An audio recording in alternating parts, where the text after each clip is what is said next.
Mr. Nyland's office, otherwise known as his porch, and as you can see from my windows over to the side, is it over there? There you go, over there. You're in night school tonight. I'm working late. I decided to get a quick lesson in before I went to bed.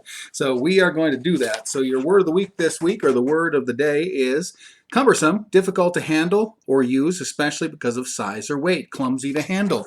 So if you've got something really big, if you've ever tried to pick something up really big and move it around, especially if it's like really wide or really tall and it's really clumsy to move around, that's cumbersome. Okay? Cumbersome means something that, because of its size, is really difficult to handle. Okay, today, PowerPoint do's and don'ts. Now, guys, I have been promising to do PowerPoints for a long time, and this is a great opportunity. And just understand, because we don't have computers and can't be in a lab, I can't show you the actual using PowerPoint, but I can give you clues on how to make a PowerPoint, how to make a proper PowerPoint. Okay, so first of all, and this is part one, by the way, all PowerPoints must be designed and created to do one thing, to inform. Now, it's fun to get caught up in PowerPoint because you can do all kinds of stuff.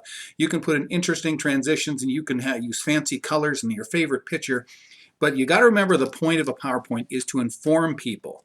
If anything you do takes away from informing people, you're doing it wrong. Okay, so that's got to be your focus. Okay, so background and fonts. Use high contrast colors. Visibility and readability is the key.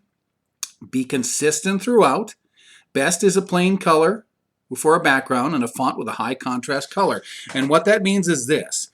You could have all kinds of weird pictures and fancy designs and different things and change colors on every slide, but the best way to make it visible and presentable is to have a plain color with lettering that you can see. For example, the best high contrast combination is a white background and black letters. But that's kind of boring, I understand, but you could have something different like black and bright green. Don't ever do blue and green, for example. You can't see blue on green or green on blue. It doesn't work. High contrast, a color in the background and a color on top of it you can see very easily. That's what that means. Okay? And of course, font is the lettering, right? Font is the lettering. Largest font possible. Title will always be larger than information. That's because it's the title, and we got to make sure people understand that. Has to be readable from a distance. All the fonts should be the same size, and you should use the same style. A lot of students love to try different fonts and different sizes and put in all kinds of different things. Don't do that. It's distracting. It makes it hard to understand. Use the same font style, size, and color through your whole presentation. Okay, next up, pictures generally make poor backgrounds. Use sparingly and choose well. And when you set up a slide, the best general rule is title on top, information and images below. And keep the same setup throughout the whole thing. So don't have the title up here one and the title over here another one, the title over here. Keep it the same. Title on the top, information here, and keep it consistent through the whole thing. Okay, don't keep changing. Okay, next thing is slides must be balanced. You shouldn't have big open areas.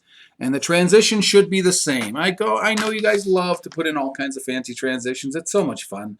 But if you're doing a real PowerPoint for something important, use the same transition. And stay away from the fancy ones with the little sparklies coming in from the sides and all that kind of stuff. That doesn't do you any good. Okay, so please use the same transitions throughout and make them very, very consistent and try to be very, very normal. And also remember, using a picture in the background is a bad idea. I know it's cool.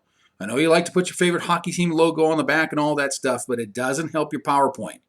It's distracting. So just try to stay away from that.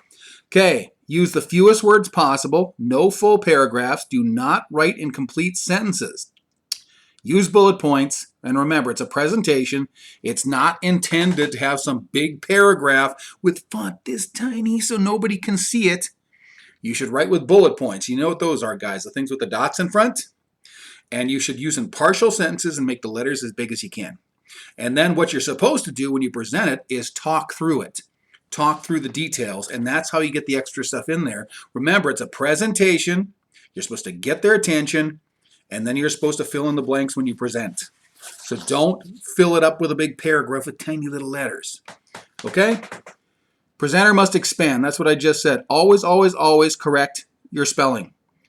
Double check, double check, double check. Misspelled words ruin your presentation. Make sure you check it.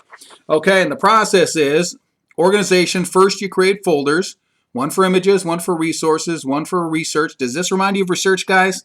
Yes. Okay. Then you go and you create your PowerPoint skeleton, and that means just basically open a PowerPoint and create 10 or 20 blank slides, and that's what you're going to work from. Okay, we're going to stop there. That's going to be part 1. We're going to continue with part 2 next time because I don't want to go too long or load you down. The documents will go to your teacher and you can get those, but again, these are the tips for creating a good PowerPoint. This isn't making one. These are the tips to follow to make your PowerPoint as effective as possible, and that's what you're shooting for. Remember, it's a presentation, not some kind of show or not some kind of game, okay? We're going to try to make nice, presentable PowerPoints. We will get you to PowerPoint number 2 and finish this off next time. Mr. Now taking off. Got to go to bed. It's late at night. See you later, guys. Do your schoolwork.